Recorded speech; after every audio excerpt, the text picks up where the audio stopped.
हाँ सर। ठीक है, फिर क्या हुआ? हाँ तो मैं पहले से बताऊं कि स्टार्टिंग से मेरे साथ हाँ क्या हाँ क्या हुआ। हाँ हाँ, स्टार्टिंग से बताइए बताइए हाँ बताइए। तो हमारे यहाँ ना लड़कियों के 10 साल और लड़कों का 12 साल, ठीक है। ये जो हम्म एज होते है इसके बीच तुम कुछ भी कर सकते हो, कुछ भी पहन सकते हो, तुम्हें कोई उससे प्रॉब्लम नहीं है। यहाँ पे मेरी जब एज 10 हो गई, मतलब मैं तब क्लास 6 या 5th में पढ़ती थी शायद। तो मुझे बहुत अच्छे से याद है कि तब से ही मतलब बचपन से ही मेरी शादी फिक्स थी, ठीक है, मेरे कजिन के साथ। मतलब मेरा हम्म फूफू का बेटे के साथ और एक खाला के बेटे के साथ, दोनों बोलते थे कि मैं अपने बेटे से शादी करवाऊंगा, वो बोलते थे अपने बेटे से करवाऊंगा। तो अब मम्मी खाला के बेटे को सपोर्ट करती थी और मेरे जो पापा थे वो फूफू के बेटे को सपोर्ट करते थे, क्योंकि वो हम्म खुद की बहन थी उनकी। तो वहां पे जाके तब यार बचपन में था तो मुझे लगा बड़े होंगे तो पता नहीं क्या होगा, तब देखा जाएगा, तो उतना तक नहीं पता था। बाद में जाके ये चीज ना मुझे बहुत सफर करनी पड़ी, वो मैं बताती हूँ आगे। तो 10 साल तक मेरा लाइफ एकदम नॉर्मल चला, जैसे नॉर्मल हम्म सबकी होती है वैसे ही। लेकिन मैं घर पे देखती थी, कोई भी काम होता है, कोई भी चीज होती है घर पे, अगर कोई डिसीजन लेना होता है ना, तो मेरी पापा की भी 2 शादी है, वो मेरी मम्मी की कुछ फिजिकल प्रॉब्लम की वजह से हुई है। तो मतलब पापा की जो दूसरी वाइफ है, मैं उनको छोटी मम्मी बोलती हूँ। तो हम्म छोटी मम्मी को ना अपनी बात नहीं रखने दिया जाता था कि तुम डिसीजन नहीं ले सकती हो, जो भी डिसीजन लेंगे घर के मर्द लेंगे, मतलब मेरे पापा लेंगे, ठीक है। तो ये पहले से फिक्स था। तो जी। इसमें मुझे थोड़ा बहुत लगता था यार ऐसा नहीं करना चाहिए, लड़का लड़की तो बराबर है, हमें तो स्कूल में ही सिखाया जाता है, यार यहाँ पे क्यों नहीं। तो मैं क्वेश्चन तब नहीं उठा पाती थी, उतना हक नहीं था हमें कि क्वेश्चन उठाओ, तुम दिन के ऊपर क्वेश्चन उठा रहे गुस्तखी कर दोगे, ऐसी वाली बात थी, तो हम नहीं उठाते थे।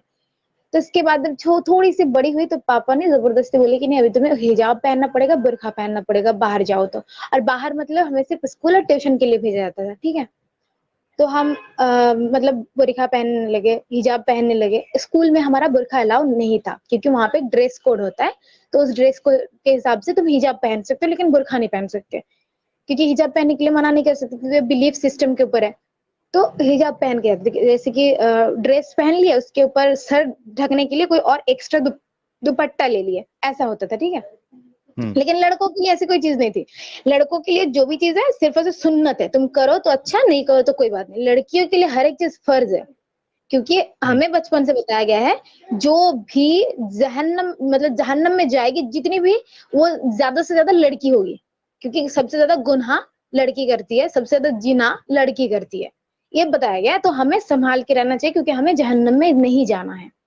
हम्म तो मैं बचपन से ऐसे मुस्लिम फ्रेंड थे, नॉन मुस्लिम फ्रेंड को मैं नहीं रखती थी, क्योंकि वो शिर्क करते, गंदे होते, काफिर होते, तो हमें नहीं रखने दिया जाता था। तो इसके बाद जब थोड़ी थोड़ी करके बड़ी हुई तो 11 साल के बाद मैं बुर्खा हिजाब जो भी था मतलब जबरदस्ती था तो पहनने लगी। तो तब शादी वादी की बात बहुत ज्यादा बढ़ गई, क्योंकि मेरा एज 20 बोल रही 12 हो गया, ठीक है। अब हम्म शादी करना ही होगा, तो 12 हो गया, मेंस्ट्रुएशन भी आ गया, अब शादी करना होगा, बस खत्म बात, घर पे बात होगी, सब कुछ एकदम फिक्स्ड। अब बारह किसी साल शादी में ही? होगी। हाँ 12 साल में। तब मैं क्लास 8 में वाह। पढ़ती थी, मुझे बहुत अच्छे से याद है। तो हम्म क्या हुआ कि तब मेरी शादी फिक्स हुई और बोला कि मतलब करना ही है। और जब हम क्लास 8 में पढ़ते थे ना, तभी स्कूल में एनजीओ के बारे में पता चला। एक कोई हम्म एनजीओ था, जो मैं नाम नहीं ले सकती, लेकिन वो एनजीओ था, जब मेरे स्कूल में गया और वहां पे जाके बताया कि ये जो होता है बैड टच गुड टच होता है, पॉक्सो आइन वगैरह होता है, और ये सब कुछ होता है। मुझे मतलब डिटेल्स में बताया गया कि लड़की की एज ये होनी चाहिए, लड़के की एज होनी चाहिए, रीजन सब कुछ वगैरह वगैरह बताया गया।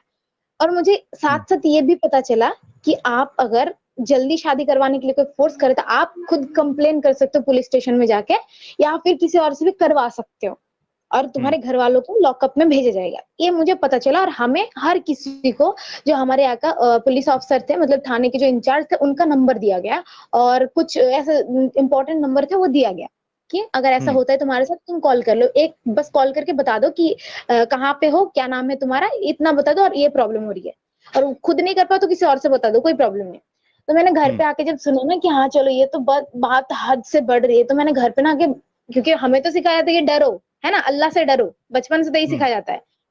तो मैंने ना डराया, मैंने कहा अगर तुम लोग ये करोगे तो मैं पुलिस को जाके बता दूंगी, तुम लोगों को सब पुलिस पकड़ के लेके जाएंगे, अब तुम बताओ अच्छा। तुम्हें क्या करना। हाँ तो मैंने डरा दिया। तो पापा ने बोले कि चलो ठीक है, आप 5-6 साल वेट कर लेंगे, क्योंकि बात आ गई कॉन्स्टिट्यूशन की, पुलिस की, तो पुलिस तो मतलब पकड़ के लेके गई तो छोड़ेगी की बात तो है नहीं। हम्म अब और खुद की बदनामी हो गया अलग से। तो वो हो गई, मतलब शादी की बात हो गई चुप, लेकिन फिक्स था कि किससे करना है, ठीक है। तो मैं उसी टाइम, मतलब कुछ महीने बाद छुट्टी था स्कूल का, मैं गई फूफू के घर। वहां पे हम्म। जाके मेरे साथ सबसे घटिया चीज हुई। वो था, जिसके साथ मेरी शादी फिक्स था, वो मेरे से 1 साल छोटा था, लेकिन मेरे से शादी फिक्स थी। तुम्हारे क्या से हुआ छोटा कि, था वो? हाँ मेरे से 1 साल छोटा था। अच्छा, मतलब वो 11, आप अगर 12-13 साल की थी तो वो ग्यारह हाँ बारह साल वो का था। 11-12, हाँ उतना ही था। तो क्या हम्म। हुआ कि उसने ना मुझसे मुझे मॉलेस्ट करने की कोशिश की पहली बार। हम्म। तो पहले मैं बहुत डर गई कि मैं कैसे बताऊंगी घर वालों को। अगर बता दिया और उनको अगर पता चल गया कि मैंने, मतलब उस टाइम पे बुर्का नहीं पहनी थी, मैंने सिर्फ दुपट्टे ले रखे थे, अच्छे से सर कवर नहीं कर रखी थी, उनको पता चल गया तो ऊपर से मारेंगे अलग, और मुझे ही गाली देंगे कि तूने ऐसा कैसे, ऐसा हुआ, अगर तूने पहन के रखता तो कुछ नहीं होता है ना। लड़कियों हम्म। की तो यही प्रॉब्लम होती है। तो मैंने वो नहीं बता पाई। फिर मैं वहां पे 1 हफ्ते रही, फिर मैं घर आ गई। उसके हम्म। बाद ना मेरे ये दिल में था कि यार मैं किसको बताऊं, क्या करूं, मुझे कुछ नहीं समझ आ रहा था। तो मैं ना पढ़ाई में पहले से बहुत ज्यादा अच्छी थी। मेरे घर पे उतना अलाउ नहीं था कि तुम बहुत अच्छे से पढ़ो और हम तुम्हें सपोर्ट करेंगे, ऐसा नहीं था। मैं हर साल फर्स्ट आती थी।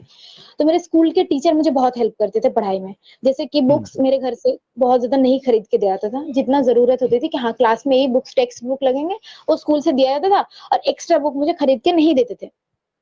जितना भी हम्म। होता था, मुझे स्कूल जो टीचर थे वो मुझे बहुत ज्यादा प्यार करते थे। खुद की बेटी जैसे कि उनका भी एक बेटी थी, वही बोल के। तो मुझे बुक्स वगैरह जो भी जरूरत की चीज है ना, वो खरीद के लेके देते थे, ठीक है। तो मुझे वहां से हेल्प मिल जाती थी। तो मैं ना हर साल टॉप करती थी। मुझे एक ही चीज चाहिए था कि मेरे पापा को लड़की नहीं पसंद, मेरे घर पे किसी को नहीं पसंद, क्योंकि लड़की हम्म। होगी तो बदनामी होगी, लड़का होगा तो नस्ल को आगे लेके जाएगा और पापा को बुढ़ापे में देखेंगे। ये चीज उनके दिमाग में है। तो उस टाइम पे मुझे बहुत बुरा लगता था यार, मेरे पापा बस एक बार मुझे प्राउड से बोल दे कि ये मेरी बेटी है, ठीक है।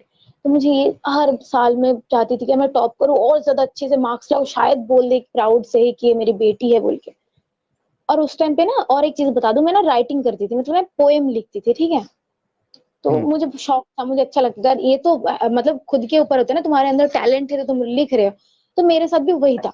मैंने स्कूल में हम्म। प्रेजेंट किया बहुत जगह, तो मुझे अच्छे रिस्पॉन्स मिलने लगे, ठीक है। बाद में जाके मुझे और ज्यादा अच्छे रिस्पॉन्स मिलने लगे। लेकिन उस टाइम में जो मेरे साथ हुआ वो मेरे दिल में रह गया। फिर उसके बाद 3-4 महीने बाद मेरा एग्जाम था। तो मैं एग्जाम की प्रिपरेशन लेने लगी, मैं वो चीज भूल गई। तो एग्जाम खत्म 7-8 महीने के बाद, ठीक है, तब मैं दूसरी क्लास में थी। छुट्टी के टाइम था तो मैं चली गई उनके घर। तब मेरा शायद हम्म। वही 14 होगा साल, 14 या 15 साल होगा। तो मैं उनके घर गई। वही चीज ना मेरे से दोबारा हुआ। उसी ने वही किया? चीज दोबारा हुआ, उसी ने किया। और वही चीज, मतलब सेम ही चीज मेरे साथ हुआ। और मुझे ना, मैं पहले से तो एक चीज हुआ, मैं उससे दूर दूर रहती थी। मैं अच्छे से बुर्का पहन के रखती थी, अच्छे से सर पे एकदम ढक के रखती थी, मतलब एकदम कवर अप करके रखती थी। मुझे डर था कि घर वाले तो यही टॉपिक मुझे उठाएंगे ना कि ये तुम गलत किए, यही जगह पे तुम्हारा लूपहोल्स है। मैं वो चीज में लूपहोल्स नहीं रखी, फिर भी मेरे साथ हुआ। तब मैं, हम्म। मतलब ऐसा हुआ, मैं मतलब एक रूम था, उनका ना 3 रूम था, ठीक है। एक पे जो मेरा भाई रहता था, और छोटे छोटे भाई थे, वो खुद भी पढ़ी लिखी है, फिर भी 4-4 बच्चे हैं। उनसे पूछो तो बोलते कि अल्लाह की देन है, ठीक है। मतलब हम्म। ये और एक ट्रेजिडी है। तो वहां पे उनके 4 बच्चे थे, तो मेरे साथ जो उनकी खुद की छोटी एक बेटी है वो मेरे साथ रहती थी, और एक छोटा सा बेटा था वो मेरे साथ रहते थे। और दोनों भाई दूसरे कमरे में और उसके मम्मी पापा दूसरे कमरे में, मतलब 3 रूम में हम ऐसे सोते थे। तो मैं हम्म। रात को सो गई, घर पे सब सो गए, उस टाइम पे उसने मुझे मॉलेस्ट किया आके। अब तब मैं बता भी नहीं सकती कि मैं मतलब कैसे, मैं सो रही हूँ उस टाइम में बुर्का पहन के सो जाऊं, हम्म। नहीं सो सकती ना। और हमारे घर पे ना लड़कियां जब सोती है तो बाहर, मतलब अंदर से अगर दरवाजा बंद कर दो, ये अलाउ नहीं है, ये घर का हम्म। रूल्स है। हम्म। रिलीजन की बात नहीं बोल रही हूँ। तो ये ऐसा था, तो मैं नहीं लगा के सोई, तो मैं ऐसे सो गई, तो वो आके फिर से वही चीज सेम दोबारा किया। मैंने ना तब भी किसी को नहीं बताया। फिर मैंने सोचा यार उसके घर जाना ही नहीं है, क्योंकि उसके घर जाऊंगी तो फिर से होगा। फिर उसके बाद घर आ गई यार, मैं ये चीज दिल से निकली नहीं, तो मेरा रिजल्ट ना थोड़ा सा आपने उसको खराब मना है। नहीं किया था? मना तो बहुत बार किए, उसको बोले कि हम ना घर पे बता देंगे, वो बोला कि मेरे तेरे से शादी फिक्स्ड है, घर पे अगर बता भी दे तो कुछ नहीं होगा। तो मैंने सोचा यार ऐसी भी होती है क्या, कि घर पे शादी फिक्स्ड है मतलब तुम कुछ भी कर सकते हो। तो मैंने ना हम्म। डर के मारे कुछ बोला नहीं। और उसके बाद जब तीसरी बार, मतलब कम से कम 1-2 साल तक मैं गई ही नहीं उसके घर, मुझे इतना हम्म। डर था। उसके बाद फिर मेरी जो आंटी थी वो मुझे बहुत प्यार करती थी। मुझे बुलाया, मुझे बोला कि चल चल, मैंने कहा मुझे नहीं जाना, मुझे ना अच्छा नहीं लग रहा, मुझे थोड़ी सी तबीयत खराब है बोल के एक दो बार मैंने उनको टाल दिया। फिर वो मुझे खुद आई लेने के लिए, तो मैं हम्म। सोचे यार चलो, तो मैंने कहा कि मुझे ना अकेले नहीं सोना, मुझे ना तुम्हारे साथ सोना है। अब उसके हस्बैंड उसके साथ सोते हैं, तो मुझे नहीं, पहले दिन मेरे साथ सोई, दूसरे दिन वो मेरे साथ सोई, तीसरे दिन वो अपने हस्बैंड के साथ सोने चली गई और मैं फिर अकेली। तो हम्म। वही चीज मेरे साथ तीसरी बार हुई, तो मैंने तीसरी बार ना आवाज उठाई, क्योंकि तो मैं थोड़ी सी बड़ी थी, तो मुझे आवाज उठाना मतलब ठीक लगा। तो मैंने ना आंटी को बताया सिर्फ कि तुम्हारे हम्म। बेटे ना मेरे से ऐसे कर रहे थे। तो उन्होंने कुछ भी रिस्पॉन्स नहीं किया, उन्होंने सिर्फ इतना बोला कि ये मतलब वो तुम्हारे से शादी फिक्स है उसकी, वो तुम्हारा होने वाला हस्बैंड है, और तुम हम्म। किसी और को बताना नहीं वरना बदनामी होगी। यही दो चीज मुझे बताया गया। हम्म। मुझे इतना बुरा लगा कि तुम अपने बेटी मानते हो, मुझे ऐसे बोल रहे हो, मुझे बहुत बुरा लगा। तो उसके बाद वो दिन गया, फिर उस मतलब नेक्स्ट डे ही सेम चीज हुई। तो मैंने ना, मुझे कहा मुझे घर जाना है बोल के मैं चिल्ला दी वहां पे, मतलब उनके घर पे। तो घर पे सब आ गए, सबको पता चल गया ये सब चीजों के बारे में। तो मैंने कहा कि मुझे घर जाना है, दोबारा मैं तुम्हारे घर पे कभी नहीं आऊंगी, मैंने डायरेक्टली बोल दिया। तो उसके बाद मुझे घर पे रख के चले गए, चौथी बार मेरे साथ हुई है। तो मैंने घर पे आके बताया कि ये चीज है। तो घर वाले क्या बोल रहे हैं, एक काम करते ना, हम ना तुम्हारे उससे शादी करवा देते, बात खत्म हो जाएगी। अगर बाहर पता चल गया तो फिर बदनामी होगी ना फैमिली की। तो हम्म। मैंने सोची गलत वो करे यार, भरू मैं। मुझे बहुत बुरा लगा कि यार ऐसे कैसे तुम एक लड़की के साथ ऐसे कैसे बोल सकते हो। तो उसकी खुद की मेंटल पीस कुछ नहीं होता, इसकी जो ये जो मेंटली इफेक्ट पड़े, पता है इस चीज के लिए ना। जब मेरे साथ दोबारा हुआ, तो उसके बाद से मुझे पैनिक अटैक आने लगे। मैंने मेडिसिन लेना स्टार्ट कर दिया, इतना हम्म। बुरा हाल था मेरा। तो उसके बाद ना मैं नानी के घर गई थी घूमने के लिए, क्योंकि पापा ने बोला कि ये चीज है, ऐसे ऐसे है, तो शादी फिक्स करवा देते हैं। तो मैंने कहा मुझे उससे शादी बिल्कुल भी नहीं करनी। तो बोलते तू क्या हम्म। क्या चाहती है कि और भी ज्यादा बदनामी हो, सबको पता चल जाए, फिर तेरी शादी नहीं होगी, फिर हम क्या करेंगे। तो मैं ना इन सब चीजों से बहुत ज्यादा डिस्टर्ब होने लगी। तो पापा क्या किया, मुझे नानी घर पे रख के आ गए, ठीक है। अब हम्म। नानी घर पे मैंने वहां पे जाके ना बताई। तो मेरी मासी, जो मेरी खाला है, वो उनके बेटे के साथ शादी फिक्स करने वाली थी, वो मेरे पापा को कॉल करके क्या बोल रही है, तुम्हारी बेटी आके ये बोल रही है, और अगर हम्म। बाहर किसी को पता चल गया तो क्या होगा, या तो इसका मुंह बंद करवा दो या फिर इसकी शादी करवा दो। हम्म। मतलब इतना गलत हो रहा है मेरे साथ, ऊपर से मुझे ही कोसा जा रहा है इन सब चीजों के लिए। तो मुझे ये मेरे साथ इतना ज्यादा गलत होने लगा ना, मुझे बहुत ज्यादा बुरा लगा। तो मैंने क्या किया, मैंने ना सुसाइड अटेम्प्ट कर लिया। मैंने कहा मुझे नहीं जीना, अब मैं इन सब चीजों से लड़ ही नहीं सकती, क्योंकि एक बार नहीं, दो बार नहीं, तीन बार नहीं, चार बार सेम चीज हो रहा है। मैं कैसे लड़ू, क्योंकि मेरे घर वाले मुझे सपोर्ट नहीं कर रहे हैं। बाहर में हम्म। जिसको बता रही हूँ वो लोग मुझे सपोर्ट नहीं कर रहे, मैं किसको बताऊं। अगर घर से बाहर किसी को बता दिया, घर वाले मुझे या तो पकड़ के मारेंगे, फिर जबरदस्ती शादी करवा देंगे। तो मैंने ना सुसाइड अटेम्प्ट कर लिया। फिर मैं 3-4 दिन के बाद घर से आई, मतलब घर पे आई, 3-4 दिन में हॉस्पिटल में थी, उसके बाद घर आई। फिर मैंने ना, मतलब मेरे घर वाले मुझे तब भी बात नहीं कर रहे थे मेरे साथ, उनको लग रहा था कि मैं ही गलत हूँ, मैंने ये क्या बहुत गलत किया, बहुत बदनामी हो रही है ये वो। तो मुझे बोले क्या कोई नहीं बात सुनेंगे, हम तुम्हारी शादी फिक्स कर देंगे। मैंने कहा हम्म। अभी तक मेरी एज 80 हुई ही नहीं है, और अगर तुमने दोबारा शादी की बात की है, फिर उस इंसान से शादी की बात नहीं की ना, तो मैं सच में मर जाऊंगी। और इस बार ना मैं कोई लेटर लिख के जाऊंगी और तुम्हारे नाम से, और वो सिर्फ एक को नहीं, मैं 4-5 लोगों को दे के जाऊंगी कि तुम अगर जला भी दो तो कोई और किसी को पता चल जाए। और मैं इतना बुरा करूंगी ना तुम लोगों के साथ, तुम लोग सोच भी नहीं सकते हो, क्योंकि मुझे ना डराने के सिवा कोई और चारा मुझे नजर ही नहीं आया। तो मैंने ना उनको बहुत डराया, तो उसके बाद वो लोग चुप हो गए। तो उसके बाद क्या हुआ, ये चीज मेरे दिमाग से आज तक नहीं निकली है कि यार मेरे साथ इतना गलत हुआ। जब मैं आवाज नहीं उठाई तब चुप हो गई, तब किसी ने कुछ नहीं बोला। जब मैं आवाज उठाई तब मेरे खिलाफ बोलने लगे मेरे ही घर वाले। ये हो गई। फिर उसके बाद ना, मतलब पढ़ाई वढ़ाई की, मेरा रिजल्ट बहुत खराब हुआ था उस टाइम पे। मैं इतनी ज्यादा प्रेशराइज हो गई थी ना, ये सारी चीजों से इतनी ज्यादा डिस्टर्ब हो गई थी कि मेरा रिजल्ट बहुत खराब हो गया। क्लास 11th में भी मेरा रिजल्ट खराब हो गया। तो मेरा क्लास 12 में ऐसा फोकस था कि अब मुझे थोड़ी सी अच्छी पढ़ाई करनी है, मुझे थोड़ा सा अच्छा रिजल्ट तो करना ही है, क्योंकि अगर मुझे अच्छे कॉलेज में जाना है तो फिर मुझे पढ़ाई करनी होगी। तो मैंने पढ़ाई वढ़ाई की। फिर उसके बाद ना जनरल जैसे कॉलेज होता है उसमें एडमिशन दिलाया गया कि मुझे शादी करवाने बोल के, क्योंकि शादी करवाना है तो लड़की थोड़ी पढ़ी लिखी होती है, तो मतलब जल्दी शादी होता है, और दूसरी चीज है अच्छे लड़के मिल जाते हैं, ठीक है। हम्म। तो शादी के बाद दोबारा होने लगी, 18 साल हो गई अब मेरी। अब मैं कंप्लेन करूं तो कैसे करूं, क्योंकि हमें नहीं पता था कि तब उस टाइम पे नहीं पता था कि कंप्लेन करो तो तुम मर्जी के खिलाफ शादी कर रहे बोल के तुम कंप्लेन कर सकते हो। तो 18 साल हो गई है, अब शादी की बात फिर से हो रही है, मैं कॉलेज में हूँ। तो उस टाइम पे क्या हुआ कि मेरे ना, मैं राइटिंग करती थी, उसमें ना मुझे थोड़ा सा अच्छा रिस्पॉन्स मिला, मतलब थोड़ा नहीं बहुत अच्छा रिस्पॉन्स मिला।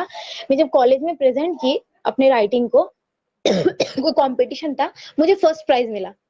तो मैं बहुत खुश हुई कि आज घर वाले को बता ही देंगे फाइनली कि मैं राइटिंग करती हूँ। मैं इतना खुश थी, मैं बता नहीं सकती थी।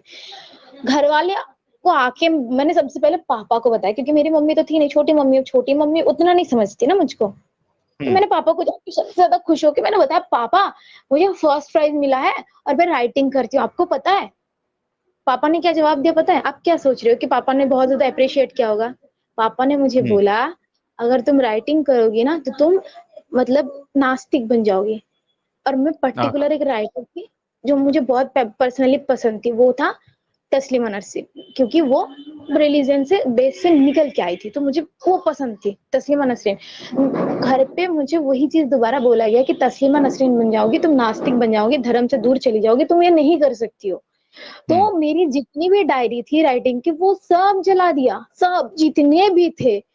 यार मेरी टैलेंट है, मुझे इस चीज में आगे जाना था बोल के मैंने आर्ट्स पढ़ाई की है, क्योंकि मुझे ऑनर्स करना था इस लिटरेचर के ऊपर, ताकि मैं और ज्यादा आगे बढ़ पाऊं। जब मेरे सपने मेरे सामने जल रहे थे ना साहिल सर, आपको बता नहीं सकती मैं कितना रोई और कितने दिन तक रोई हूँ। इतना ज्यादा रोना आ रहा था, इतना ज्यादा मुझे खराब लगा कि खुद का सपना में जलते हुए देख रही हूँ। उतना बुरा हम्म। तो मुझे किसी और चीज में नहीं लगा था। तो उस टाइम पे मैं बहुत ज्यादा टूट गई कि यार ऐसे कैसे कर सकते हो? तुम लोग फैमिली हो मेरे, तुम अप्रिशिएट नहीं कर सकते हो ठीक है, लेकिन इतना गलत तो नहीं कर सकते ना तुम लोग मेरे साथ। हम्म। तो मैंने उनको बोला कि मैं शादी कर लूंगी एक ही शर्त पे, अगर मुझे पढ़ाई कंप्लीट करने दो तो, क्योंकि मुझे ना मतलब क्या बोलते हैं, नर्सिंग करना था, ठीक है। तो घर वाले ने बोला कि ठीक है कर लो, लेकिन बस 1 साल के लिए। मैंने कहा 1 साल के बोल रहे हो, 3 साल के लिए करने तो दो। तो पापा ने बोला कि मैं 1 साल के पैसे दूंगा, उसके बाद मैं नहीं दूंगा, अगर तुम उसके बाद कर सकते हो तो कर लो। तो मैंने सोचा कि स्कॉलरशिप मिल जाएगी तो थोड़ी सी हेल्प हो जाएगी, शायद मैं कर सकती हूँ। तो मैंने ना पापा से बोल के जबरदस्ती करके थोड़ा मतलब थोड़ी बहुत कलेश हुई, ऐसे नहीं कि पापा बहुत जल्दी मान गया, ऐसा कुछ नहीं हुआ।